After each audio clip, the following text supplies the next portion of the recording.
서울의 한 사찰에서 소송전이 벌어졌습니다. 사찰과 소송전. 이 사찰에서 13년 동안 일을 했다는데 월급을 못 받았다는 겁니다. 그런데 못 받은 월급이 무려 7억이랍니다. 7억 돌려주세요. 그런데 이 사찰을 상대로 월급 달라고 요구하고 있는 이 사람, 다름 아닌 스님이었습니다. 스님이 사찰을 상대로 월급 달라고 소송을 했어요? 네, 이 해당 스님은요, 한 사찰의 대표 스님과 지난 2010년 3월에 월급 300만 원을 주고 그리고 퇴직할 때 서울에 포교당을 차려준다는 약속을 받고 사찰에 취업을 했다고 주장을 합니다.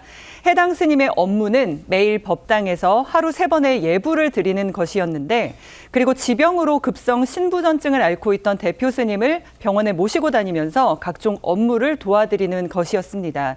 이 또 사찰 교화원이 있는 사찰 소유 건물을 청소하고 관리하는 것도 이 해당 스님의 업무였다고 합니다. 자, 월 300 주고 나중에 포교당도 내가 차려준다. 그래서 하루 3번 예불 드리고 스님 모시고 아픈 스님 모시고 병원도 가고 사찰 건물 청소도 하고 그렇게 지냈다는 건데, 그런데 월급을 못 받았다고요? 그렇습니다. 대표 스님이 사망한 이후에 사찰에 이사가 와서 뭐라고 했냐면, 대표 스님이 한 약속을 지킬 테니까 새로운 대표가 선출될 때까지 건물 관리와 법당 기도를 계속해달라고 요구를 했습니다. 이 말을 믿고 이제 스님은 원래 하던 일을 계속을 했다고 하는데, 이후에 사찰 측이 약속을 지키지 않고 외면했습니다. 그러다 보니 해당 스님은 이 사찰을 상대로 소송을 걸었는데요. 13년 9개월 동안 지급하지 않은 임금 4억 9,500만 원과 그리고 근로대가로 해가지고 서울에 포교당을 지어주기로 했지 않습니까? 그 2억 합쳐가지고 6억 9,500만 원을 지급하라면서 소송을 건 것이죠. 자, 참고로 근로자들은요, 근로계약서라는 걸 쓰게 돼 있어요. 그런데 스님이 큰 스님이랑 이런 걸 썼을까? 자, 과연 이 스님 13년 넘게 못 받은 월급, 포교당 차릴 돈 다 받을 수 있었을까요? 하지만 서울 북부지방법원에서는 원고 청구를 기각했습니다. 그러니까 전부 패소를 했는데요.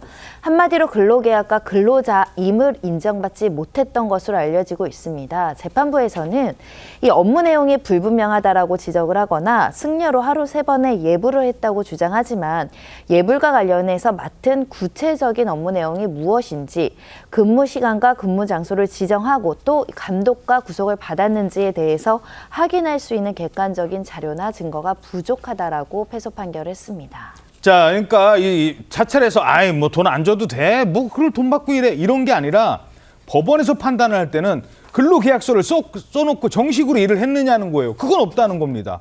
대부분 스님들이 다 그렇잖아요. 맞습니다. 그럼 어떻게 되는 거예요? 그 약속 다? 사실 이게 지금 저희 이제 판례를 살펴보면은 승려라고 해서 근로계약성, 아니면 근로자성이 전면적으로 부정되는 건 아닙니다. 이를테면은 뭐 어떤 사찰 같은 경우에는 예불을 하루에 1시간씩 드리는 조건으로 월급 180만 원 주기로 그렇게 해서 승려가 들어와서 일을 하면은 근로계약이 인정이 되고 근로자로 인정이 됩니다. 그런데 법원이 보기에 이번 사건은 그런 경우는 아니라는 것이고, 병원 데려가기로 한 거 이런 것들이 이 사찰과 스님과 계약이 아니라 그냥 이 스님, 그러니까 돌아가신 스님, 대표 스님의 그 개인적인 부탁을 들어준 약속이다, 것이다. 이거죠. 약속이다. 그래서 이런 지금 사찰의 근로자로서의 업무, 이 근로자로서의 업무의 가장 핵심적인 거는 근로자로서 이 사람이 지시를 받았느냐, 지휘를 받았냐, 그런 부분이 불분명하다는 것이거든요.